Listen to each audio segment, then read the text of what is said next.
आज हम बात करेंगे कुछ इंडियन क्रिकेटर्स के बारे में। क्रिकेटर्स कहें तो कुछ यंग क्रिकेटर्स के बारे में जो आगे चलकर इंडिया के लिए खेल सकते हैं और जिनमें स्टार बनने की क्वालिटी है और जो आगे चलकर इंडिया के लिए काफ़ी अच्छे परफॉर्मेंस दे सकते हैं अगर उनका सिलेक्शन इंडियन क्रिकेट टीम में होता है। और आज जो मैंने 4 प्लेयर पिक किए हैं वो हैं शुभमन गिल, कार्तिक त्यागी, ईशान किशन एंड आवेश खान। तो चलिए इन पर बात करते हैं।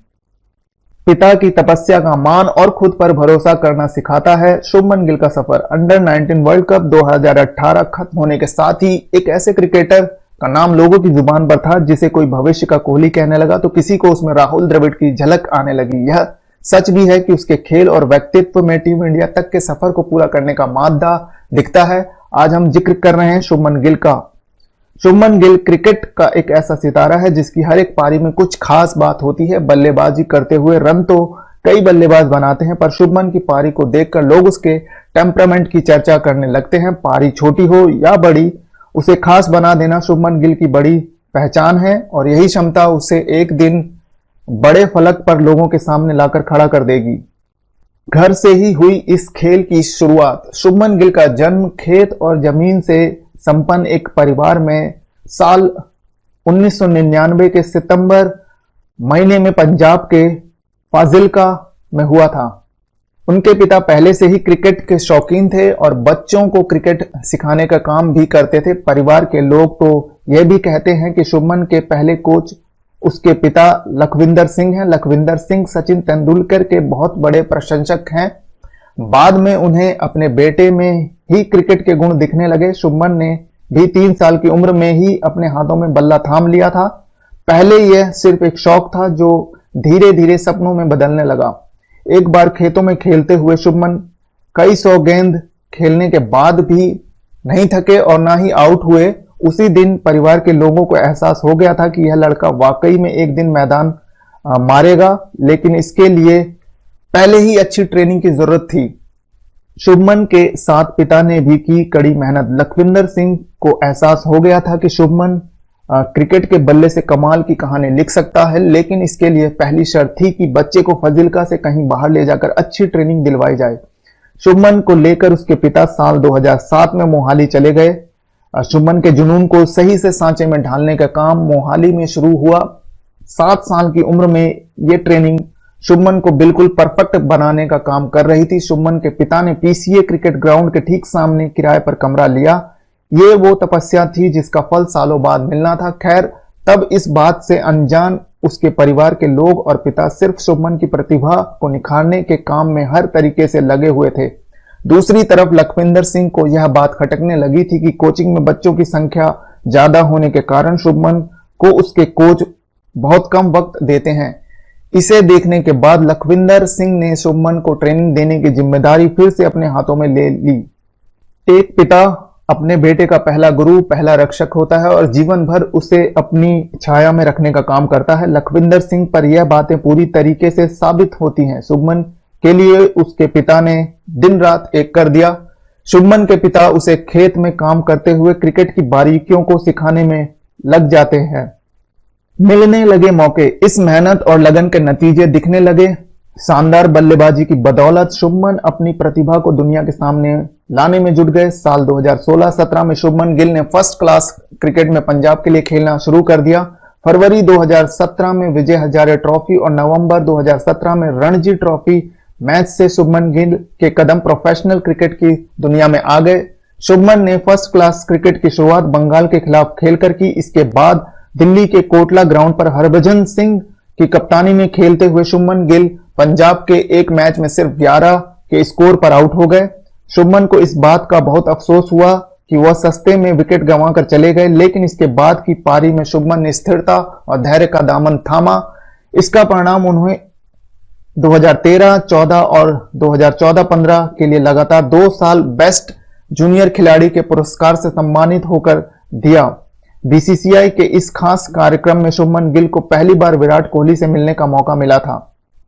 मेहनत दिखाने लगी रंग। शुरुआती दिनों में अपने पिता के साथ शुभमन प्रैक्टिस करते हुए रोजाना 500 से 700 गेंदें खेला करते थे। कभी कभी विकेट को बैट बनाकर तो कभी चटाई को पिच बनाकर क्रिकेट के जुनून को परवान चढ़ाते थे। उसे इस बात का अंदाज था कि यह अभ्यास उसे एक दिन मजा हुआ बल्लेबाज बना देगा। अंडर 16 के एक मैच में शुभमन ने नाबाद डबल सेंचुरी लगाई। अंडर 16 में लगातार शानदार क्रिकेट खेलने के बाद शुभमन को अंडर 19 में मौका मिला।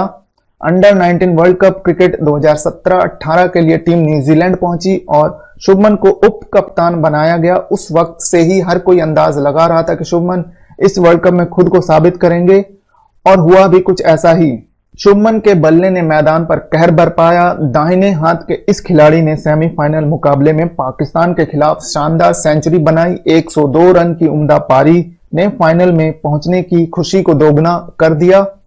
इस प्रदर्शन के लिए शुभमन को मैन ऑफ द मैच के अवार्ड से सम्मानित किया गया। इस पारी ने भारतीय क्रिकेट को शुभमन गिल के रूप में एक नया सितारा दिया। पूरे वर्ल्ड कप में शानदार औसत के हिसाब से गिल ने महत्वपूर्ण 341 रन बनाए।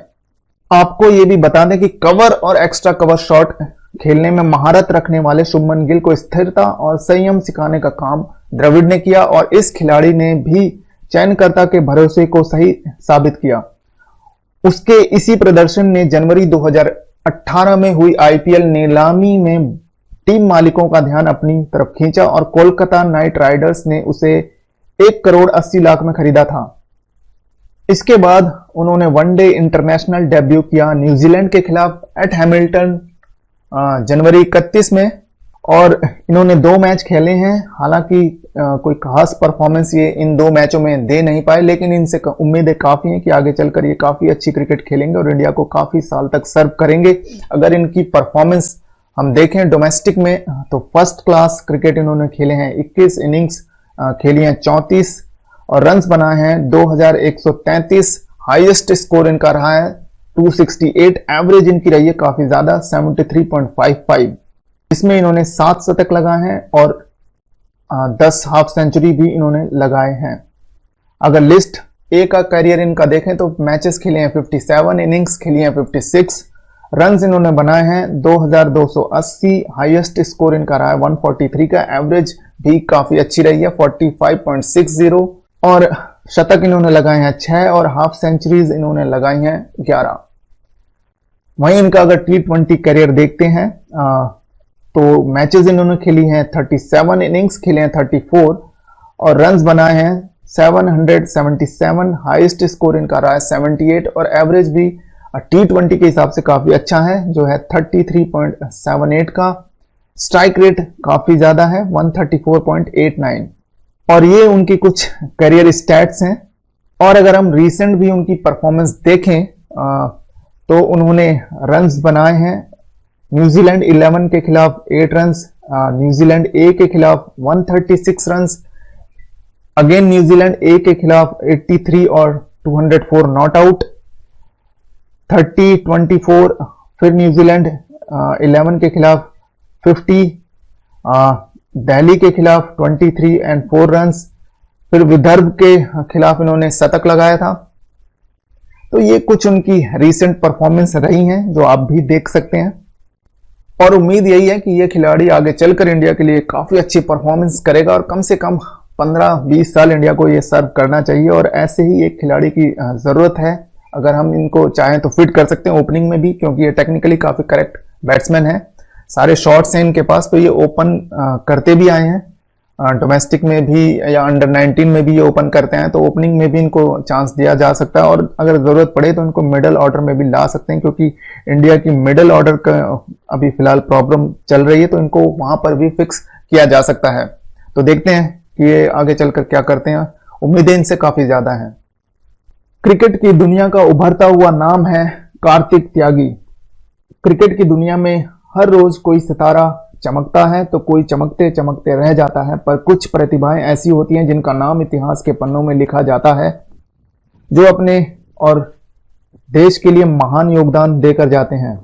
इसी तरह की प्रतिभा नजर आती है इस खिलाड़ी में। जी हां दोस्तों, कार्तिक त्यागी ये वो नाम है जो हाल ही में सबके सामने आया है और इसका कारण है इस खिलाड़ी का हुनर, जिसकी तुलना बड़े बड़े नामों के साथ की जा रही है। यही उम्मीद की जा रही है कि यह नाम भविष्य में बहुत बड़ा बनेगा। चलिए जानते हैं एक किसान के बेटे कार्तिक त्यागी की कहानी। उत्तर प्रदेश के हापुड़ में रहने वाले कार्तिक त्यागी एक भारतीय क्रिकेटर हैं जो दाएं हाथ से तेज गेंदबाजी करते हैं। कार्तिक का जन्म 8 नवंबर 2000 को उत्तर प्रदेश के हापुड़ जिले के धनौरा गांव में हुआ था। कार्तिक के पिता का नाम योगेंद्र त्यागी है, जो एक किसान है और खेती करते हैं। मां नीलम त्यागी, बहन नंदिनी त्यागी हैं। कार्तिक के पिता ने इसी सहारे अपने बेटे को इस बड़े मुकाम तक पहुंचाया है। कार्तिक ने 12 साल की उम्र से ही अपने जुनून क्रिकेट का पीछा करना शुरू कर दिया था। कार्तिक को क्रिकेट की ट्रेनिंग दिलाने के लिए उनके पिता योगेंद्र ने ढेरों दिक्कतों का सामना किया है। एक वह वक्त भी था जब त्यागी अपने पिता के खेतों में उनकी मदद करते थे। इन सभी स्ट्रगल के बीच एक बात तय थी कि वह क्रिकेटर बनना चाहते थे। कहते हैं जहां चाह है वहीं राह है। यह सच भी साबित हुआ। कार्तिक त्यागी का शुरुआती क्रिकेट करियर। कार्तिक का बोरे ढोने वाले मजदूर से जूनियर इंटरनेशनल क्रिकेट टीम में सिलेक्शन तक का सफर आसान नहीं रहा। वर्ष 2012 में कार्तिक ने हापुड़ के ही एक क्लब में ही क्रिकेट की टिप्स सीखना शुरू किया। चूंकि वहां सुविधाएं कम थी और वहां से क्रिकेट में आगे बढ़ना मुश्किल था, तो कार्तिक ने वर्ष 2015 में मेरठ विक्टोरिया पार्क में क्रिकेट का अभ्यास करना शुरू किया। कार्तिक के हुनर को देखते हुए पहले उनका सिलेक्शन उत्तर प्रदेश की अंडर 14 टीम में हुआ। 2 साल बाद खेलने के बाद उनके अच्छे प्रदर्शन की बदौलत उनका सिलेक्शन उत्तर प्रदेश अंडर 16 में भी हो गया। अंडर 16 में तेज गेंदबाजी और खतरनाक स्विंग ने बीसीसीआई के चयनकर्ता का दिल कुछ इस तरह जीता कि उन्होंने कार्तिक त्यागी को सीधे रणजी ट्रॉफी के मैच में खेलने का निमंत्रण दे दिया। लगातार अच्छा प्रदर्शन कर रहे कार्तिक त्यागी पर सिलेक्शन कमेटी की नजर शुरू से थी। जिस तरह प्रतिभा किसी पहचान की मोहताज नहीं होती, ठीक उसी तरह भीड़ चाहे जितनी भी हो, पार की नजरें प्रतिभा पर पड़ ही जाती हैं। कार्तिक के रणजी और घरेलू क्रिकेट के प्रदर्शन को देखते हुए उनका चुनाव 2019 अंडर 19 वर्ल्ड T20 की भारतीय टीम में हो गया था। एक किसान का बेटा अपने हुनर का परचम लहराते हुए IPL 2020 की ऑक्शन के लिए सेलेक्ट हो गया। राजस्थान रॉयल्स और किंग्स 11 पंजाब के बीच कार्तिक को खरीदने की होड़ लगी हुई थी। इसलिए तो 20 लाख की बेस प्राइस के खिलाड़ी को 1.30 करोड़ में राजस्थान रॉयल्स ने खरीदकर अपनी टीम में शामिल किया। कार्तिक एक किसान परिवार में पैदा हुए थे और बहुत ही कठिनाई और संघर्ष के साथ उन्होंने राष्ट्रीय टीम में अपनी जगह बनाई। कार्तिक का मानना है कि उनके पिता के समर्थन ने उन्हें इतने बड़े स्तर तक पहुंचा दिया है। अगर हम कार्तिक के करियर स्टैट्स की बात करें तो मैच उन्होंने फर्स्ट क्लास मैच खेले हैं 1, इनिंग्स खेली हैं 2 और विकेट्स लिए उन्होंने 3, जिनमें उसकी बेस्ट परफॉर्मेंस रही है 2 for 15। एवरेज रही है उनकी 13.33 जो कि काफी अच्छी एवरेज है। स्ट्राइक रेट उनकी रही है 50.0 की। लिस्ट ए का अगर करियर उनका देखते हैं तो मैच उन्होंने खेले हैं 5, इनिंग्स हैं उनकी 5 और विकेट्स उन्होंने चटकाए हैं 9 और बेस्ट उनकी जो परफॉर्मेंस रही है वो रही है 3 for 29। एवरेज उनकी रही है 29 की, इकोनॉमी 5.55 की। और ये उनकी कुछ करियर स्टैट्स रहे हैं। फर्स्ट क्लास के लिस्ट ए का उनका डेब्यू रहा है दिल्ली वर्सेस उत्तर प्रदेश एट बिलासपुर 5 फरवरी 2018 में। लिस्ट ए का उनका जो स्टार्ट हुआ है वो है केरला वर्सेस उत्तर प्रदेश एट धर्मशाला जो कि फरवरी 15 2018 में हुआ। और अगर हम कार्तिक त्यागी की रीसेंट परफॉर्मेंस देखें जो 2020 में अंडर 19 में उन्होंने दिया, तो बांग्लादेश के खिलाफ उन्होंने 0 for 33, पाकिस्तान के खिलाफ 2 for 32, ऑस्ट्रेलिया अंडर 19 के खिलाफ 4 for 24, न्यूजीलैंड के खिलाफ 1 for 27, जापान के खिलाफ 3 for 10, श्रीलंका के खिलाफ 2 for 27, जिम्बाब्वे के खिलाफ 3 for 33, अफगानिस्तान के खिलाफ 3 for 10 एंड साउथ अफ्रीका के खिलाफ 0 for 33 and south Africa under 19 के खिलाफ अगेन 1 for 25। तो उनकी परफॉर्मेंस काफी अच्छी रही है जो ये अंडर 19 का वर्ल्ड कप हुआ था और उम्मीदें उनसे काफी ज्यादा हैं कि आगे चलकर ये इंडिया को काफी सर्व करेंगे और काफी अच्छी गेंदबाजी ये करते हैं। स्विंग भी इनकी काफी ज्यादा है और आगे चलकर, क्योंकि अगर हम इंडिया के जितने भी प्रीमियर फास्ट बॉलर्स हैं उनको देखें तो उनकी एज 30 के आसपास हो चुकी है, तो आगे 2-4 सालों में उनको रिप्लेस करना भी लाजमी हो जाएगा। तो ये एक बॉलर हो सकते हैं जो आगे चलकर इंडिया को सर्व करेंगे और जो ये हमारे प्रीमियर फास्ट बॉलर्स हैं उनको रिप्लेस ये कर सकते हैं आगे 2-4 सालों में। अब हम बात करेंगे ईशान किशन की, जो एक left handed wicket keeper batsman है जिसने अपनी प्रतिभा का जौहर बचपन से ही दिखाना शुरू कर दिया था और वो एक यंग चमकता हुआ सितारा है जो भारतीय क्रिकेट को आगे चलकर काफी सर्व कर सकते हैं और जिनमें हर काबिलियत है कि वो सेलेक्ट हो और एक अच्छे क्रिकेटर बने। ईशान किशन का जन्म 18 जुलाई 1998 पटना बिहार में हुआ। उनके पिता का नाम प्रणव पांडे है जो पेशे से एक बिल्डर है। ईशान का एक भाई भी है जो क्रिकेट को लेकर उनको काफी सपोर्ट करता है। ईशान बताते हैं कि उनके भाई ने क्रिकेट को लेकर उनका बहुत साथ दिया जिसकी वजह से वो आगे बढ़ पाए। ईशान किशन के करियर की शुरुआत। ईशान बचपन से क्रिकेट में माहिर रहे हैं। उनकी प्रतिभा को उनके भाई ने देखा और उन्हें क्रिकेट खेलने की सलाह दी। ईशान ने अपने भाई की सलाह के बाद क्रिकेट क्लब ज्वाइन किया और क्रिकेट खेलना शुरू किया। ईशान एक बाएं हाथ के विकेट कीपर बल्लेबाज हैं जो दोनों में बहुत माहिर हैं। ईशान के कोच संतोष कुमार का कहना है कि ईशान की प्रतिभा महेंद्र सिंह धोनी और ऑस्ट्रेलिया के गिलक्रिस्ट की तरह है। ईशान के करियर में उनके कोच संतोष कुमार की भी खास भूमिका है क्योंकि जब बीसीसीआई ने बिहार क्रिकेट बोर्ड की मान्यता किसी कारण से रद्द की थी तब ईशान के कोच यानी संतोष कुमार जी ने उन्हें सलाह दी कि उन्हें बाहर या किसी और स्टेट में जाकर खेलना चाहिए। इस बात को ईशान और उनके पिता दोनों समझे और उनके पिता ने उन्हें रांची भेज दिया जहां पर उन्होंने अपने क्रिकेट को आगे बढ़ाया। फर्स्ट क्लास क्रिकेट करियर की शुरुआत। रांची पहुंचकर ईशान ने अपने नए करियर की शुरुआत की और अपनी प्रतिभा को बरकरार रखते हुए वो आगे बढ़े। ईशान की लगन और मेहनत रंग लाई और वो झारखंड रणजी टीम में चयनित हो गए। रणजी ट्रॉफी मैच में ईशान किशन ने दिल्ली के खिलाफ सर्वोच्च 273 रन बनाए जो झारखंड के लिए एक खिलाड़ी का रणजी में सर्वोच्च स्कोर है। 22 दिसंबर 2015-16 में होने वाले अंडर 19 विश्व कप के लिए भारतीय टीम की कप्तानी उन्हें सौंपी गई। वो एक विकेटकीपर बल्लेबाज हैं जो अपनी टीम के लिए ओपनिंग करते हैं और टीम की परिस्थिति के हिसाब से मध्य क्रम में भी बल्लेबाजी कर सकते हैं। आईपीएल करियर की शुरुआत। Under 19 world cup Ishan Kishan के लिए बहुत अच्छा साबित हुआ और जल्द ही इस वर्ल्ड कप के बाद उनको आईपीएल का बुलावा भी आ गया। 2017 आईपीएल में ईशान किशन को गुजरात लायंस की टीम से खेलने का मौका मिला। गुजरात लायंस की टीम में भी ईशान किशन ओपनिंग बल्लेबाजी करते हैं।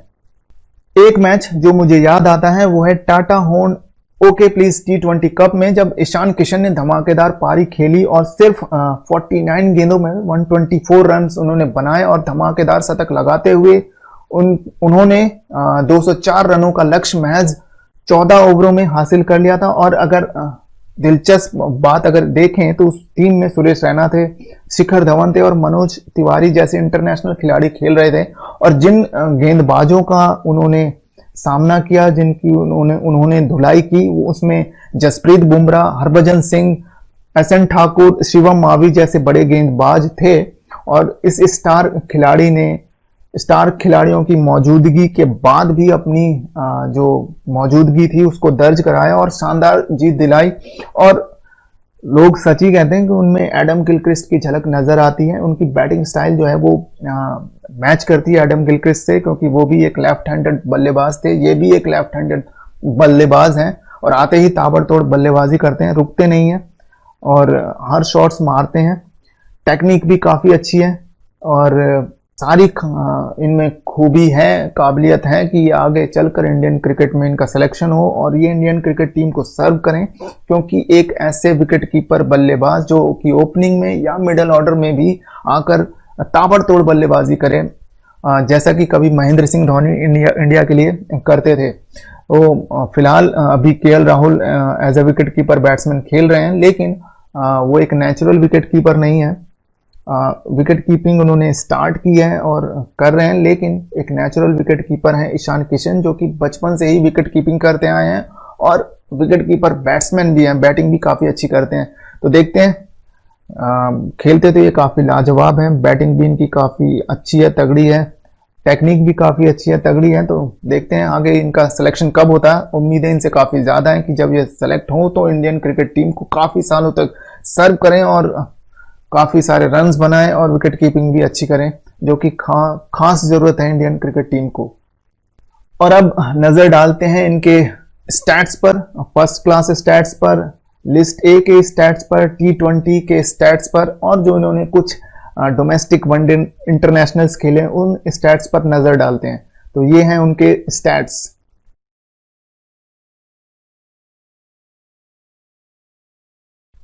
अब हम बात करेंगे आवेश खान का जो कि एक राइट आर्म फास्ट बॉलर हैं और आवेश खान प्रथम श्रेणी के भारतीय क्रिकेटर हैं जिनका जन्म 13 दिसंबर 1996 को हुआ था और जिन्होंने घरेलू स्तर पर भारतीय क्रिकेट पर उल्लेखनीय प्रभाव डाला है। उनकी प्रतिभा को बहुत कम उम्र में ही पहचान लिया गया था और उन्हें घरेलू स्तर पर टीम का हिस्सा बना लिया गया। मध्य प्रदेश के इंदौर से आते हुए उन्होंने 5 फरवरी 2018 को विजय हजारे ट्रॉफी 2017-18 में अपने होम टाउन राज्य के लिए अपना पहला प्रतिनिधित्व किया। वह इन टीमों का हिस्सा रहे हैं जिनमें Bharat under nineteen, Madhya Pradesh, royal challengers Bangalore, Indian board president 11 और दिल्ली डेयर डेविल्स शामिल हैं। वो right arm fast medium bowling करते हैं और मुख्य रूप से गेंदबाज की भूमिका में हैं। इन्होंने दिल्ली में 7/10/2014 को रेलवे के खिलाफ प्रथम श्रेणी में अपना पहला कदम रखा। इन्होंने अपने राज्य का प्रतिनिधित्व किया है और हमेशा अपने प्रदर्शन से छाप छोड़ी है। 5 फरवरी 2018 को चेन्नई में मुंबई के खिलाफ इन्होंने अपनी लिस्ट ए करियर की शुरुआत की। यह आईपीएल फ्रेंचाइजी से भी जुड़े रहे हैं और उन्होंने 14 मई 2017 को फिरोजशाह कोटला में दिल्ली डेविल्स के खिलाफ रॉयल चैलेंजर्स बेंगलोर के लिए आईपीएल में अपना पहला कदम रखा। आवेश ने 2016 में आईसीसी अंडर-19 क्रिकेट विश्व कप में भारत का प्रतिनिधित्व किया और लगातार अच्छे प्रदर्शन किए। उन्होंने प्लेयर ऑफ द मैच का पुरस्कार भी जीता जब उन्होंने न्यूजीलैंड के खिलाफ भारत का प्रतिनिधित्व किया और 32 रन देकर 4 विकेट लिए। उन्होंने नेपाल के खिलाफ भी अच्छा खेला जहां उन्होंने 38 रन देकर 3 विकेट लिए थे। उन्होंने घरेलू क्रिकेट में भी अपने होम राज्य का प्रतिनिधित्व करते हुए उल्लेखनीय प्रदर्शन किया है और वह 2018 के आईपीएल सीजन के लिए दिल्ली डेयर डेविल्स का प्रतिनिधित्व कर चुके हैं। और आवेश खान के करियर को देखें तो डोमेस्टिक में उन्होंने फर्स्ट क्लास में खेले हैं 26 मैच, इनिंग्स खेली उन्होंने 46 और विकेट्स लिए 100 और बेस्ट परफॉर्मेंस उनकी रही है 24 रन देकर 7 विकेट जो कि काफी अच्छी रही और पूरे मैच में उन्होंने 12 विकेट लेकर 54 रन दिए थे और एवरेज भी उनकी काफी अच्छी है 23.01 की। लिस्ट ए में उन्होंने खेले 16 मैच, इनिंग्स उन्होंने खेली 15 और विकेट्स लिए उन्होंने 10 और बेस्ट परफॉर्मेंस उनकी रही है 3 for 62 की। और T20s उन्होंने खेले हैं 21, इनिंग्स खेली हैं 21 और विकेट्स लिए उन्होंने 18 और बेस्ट परफॉर्मेंस उनकी रही है 3 for 29 और एवरेज उनकी रही है 35.33 की। और फर्स्ट क्लास डेब्यू उन्होंने किया था railway versus Madhya Pradesh eight Delhi दिसंबर 7, 2014 को और लास्ट फर्स्ट क्लास मैच उन्होंने खेला था New Zealand A versus India at Lincoln फरवरी 7, 2020 को। लिस्ट ए का डेब्यू उन्होंने किया था मध्य प्रदेश वर्सेस मुंबई एट चेन्नई फरवरी 5, 2018 को और लास्ट उन्होंने लिस्ट ए मैच जो खेला है वो है मध्य प्रदेश वर्सेस राजस्थान एट जयपुर अक्टूबर 16, 2019 और T20 का उन्होंने डेब्यू किया था Delhi daredevils versus royal challengers Bangalore at Delhi मई 14, 2017 को और लास्ट T20 उन्होंने खेला है हरियाणा वर्सेस मध्य प्रदेश एट मुंबई नवंबर 17, 2019। सो इनकी रीसेंट परफॉर्मेंस अगर देखें तो वो काफी अच्छी रही और अंडर-19 में भी इनका परफॉर्मेंस काफी अच्छा रहा था और इंडियन टीम ने इंडियन मैनेजमेंट ने इन पर काफी इन्वेस्ट किया है, अंडर-19 से ही काफी इन्वेस्ट किया और इन पर नजर रखी जा रही है। और एक ऐसे बॉलर हो सकते हैं राइट आर्म फास्ट बॉलर जो कि अपनी फास्ट बॉलिंग से आकर बैट्समैन को डराएं और डरा कर विकेट लें। और रिसेंट भी हम देखें तो अब ऐसे बॉलर्स आने लगे हैं इंडियन फास्ट बॉलर्स जो कि अब ऑपोजिशन को डरा कर विकेट लेते हैं। तो ये भी एक ऐसे बॉलर हो सकते हैं जिनको आप देखेंगे कि बाउंसर मारकर और यॉर्कर्स के थ्रू बैट्समैन को डरा कर आउट करें जिससे बैट्समैन को खौफ खाएंगे। तो ये आवेश खान वो एक बॉलर हो सकते हैं। और हमारे जो अभी फास्ट बॉलर हैं करंट जो लॉट है वो भी अब 30s का हो चुका है तो उनको रिप्लेस करने के लिए ये भी एक कंटेंडर हो सकते हैं। और अंडर-19 में जब मैंने इन्हें देखा था तो ये काफी तगड़े फास्ट बॉलर होते थे और काफी अच्छे बाउंसर्स मारते थे, काफी निपी बाउंसर मारते थे। तो बाउंसर पर इनका कंट्रोल काफी अच्छा है, यॉर्कर भी ये काफी अच्छा डालते हैं और इनकी आउट स्विंग भी काफी बढ़िया होती है जो कि एक राइट आर्म फास्ट बॉलर के लिए काफी जरूरी है कि वो उनकी जो आउट स्विंग हो वो काफी अच्छी हो। तो ये आउट स्विंग इनकी काफी अच्छी होती है, कटर्स भी ये काफी अच्छी डालते हैं। तो ऐसी कोई डिलीवरी नहीं है, बॉल्स नहीं है जो ये नहीं डालते हो, सब पर इनका कंट्रोल है। लाइन लेंथ भी इनकी काफी अच्छी है। तो आगे चलकर ये एक ऐसे बॉलर हो सकते हैं जो इंडियन क्रिकेट टीम को काफी सालों तक सर्व करें और सिलेक्शन के बाद इंडिया के लिए काफी अच्छे परफॉर्मेंस दे सकते हैं सारी खूबी है इनके पास और एक स्टार बनने की क्वालिटी इनके पास है। तो आगे देखते हैं जब कभी इनका सिलेक्शन होता है इंडियन क्रिकेट टीम में, इंटरनेशनल टीम में, तो ये क्या परफॉर्मेंस करते हैं इन पर सबकी नज़र रहेगी। अगर आपको मेरा वीडियो पसंद आया तो इसको लाइक करें, सब्सक्राइब करें, शेयर करें और कमेंट के जरिए बताएं कि आपको वीडियो कैसा लगा। तब तक के लिए thank you very much, bye bye, take care.